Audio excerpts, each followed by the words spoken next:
When most people think of Mary Shelley, they think of her famous novel, Frankenstein. But that wasn't the only novel she wrote, or the extent of her accomplishments. She was a gifted writer and activist, often overshadowed by her most infamous novel. Mary Shelley was born Mary Wollstonecraft Godwin in Somerstown, London in 1797. She was the child of a feminist philosopher, educator, and writer Mary Wollstonecraft, and the philosopher, novelist, and journalist William Godwin. Wollstonecraft died shortly after Mary was born, leaving Godwin to bring up Mary and her older half-sister Fanny. Though Mary Godwin received little formal education, her father tutored her in a broad range of subjects. He often took the children on educational outings, and they had access to his library and to the many intellectuals who visited them, including the former Vice President of the United States, Aaron Burr. Mary Godwin received an unusual and advanced education for a girl of her time. She read many of her father's children's books on Roman and Greek history. Her father described her at age 15 as singularly bold, somewhat imperious, and active of her mind.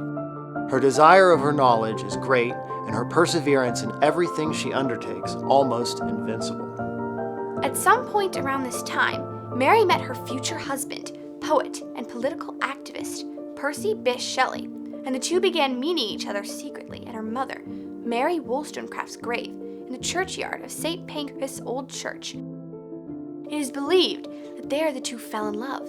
She was 16 and he was 21. On June 26, 1814, Shelley and Godwin declared their love for one another. Mary described herself as attracted to Shelley's wild, intellectual, unearthly looks. To Mary's dismay, her father disapproved and tried to thwart the relationship and salvage the spotless frame of his daughter. Mary was confused. She saw Percy Shelley as an embodiment of her parents' liberal and reformist ideas of the 1790s. And on July 28, 1814, the couple eloped and secretly left for France, taking Mary's stepsister, Claire Clairmont, with them. In May of 1816, Mary Godwin, Percy Shelley, and their son traveled to Geneva with Claire Clairmont. They planned to spend the summer with the poet Lord Byron, sitting around a log fire at Byron's villa. The company amused themselves with German ghost stories, which prompted Byron to propose that they each write their own story. Unable to think of a story, young Mary became anxious. During one mid-June evening, the discussions turned to the nature and principles of life. Perhaps a corpse would be reanimated, Mary noted. It was after midnight before they retired, and unable to sleep, she became possessed by her imagination. Described as a waking dream, her ghost story. She began writing what she assumed would be a short story. With Percy Shelley's encouragement, she expanded this tale into her first novel, Frankenstein, or the Modern Prometheus. Published in 1818, she later described that summer in Switzerland as the moment when I first stepped out from my childhood into life. The story of the writing of Frankenstein has been fictionalized several times and formed the basis for a number of films.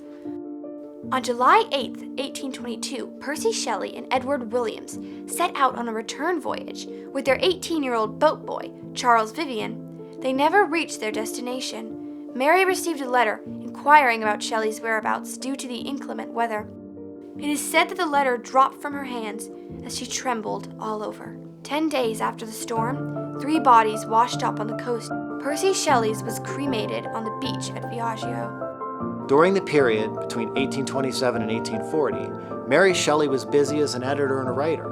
She wrote the novels The Fortunes of Perkin Warbeck in 1830, Lodore in 1835, and Faulkner in 1837. She contributed 5 volumes of biographies of Italian, Spanish, Portuguese, and French authors to Lardner's Cabinet Cyclopedia.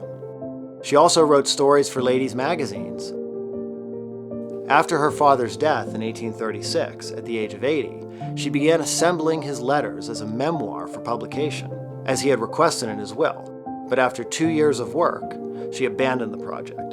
Throughout this period, she also championed Percy Shelley's poetry, promoting its publication and quoting it in her writing. By 1837, Percy's works were well known and increasingly admired. Over the course of the 19th century, Mary Shelley came to be seen as a one-novel author, at best, rather than as the professional writer she was. In recent decades, the republication of almost all her writing has stimulated a new recognition of its value. Her habit of intensive reading and study, revealed in her journals and letters and reflected in her works, is now better appreciated. Shelley's conception of herself as an author has also been recognized. After Percy's death, she wrote of her authorial ambitions.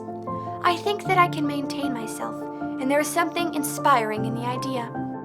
Scholars now consider Mary Shelley to be a major romantic figure, significant for her literary achievement and her political voice in feminism. Have you read any of Shelley's writings other than Frankenstein? Do you find her story to be inspirational? Let us know in the comments, and we'll see you next week.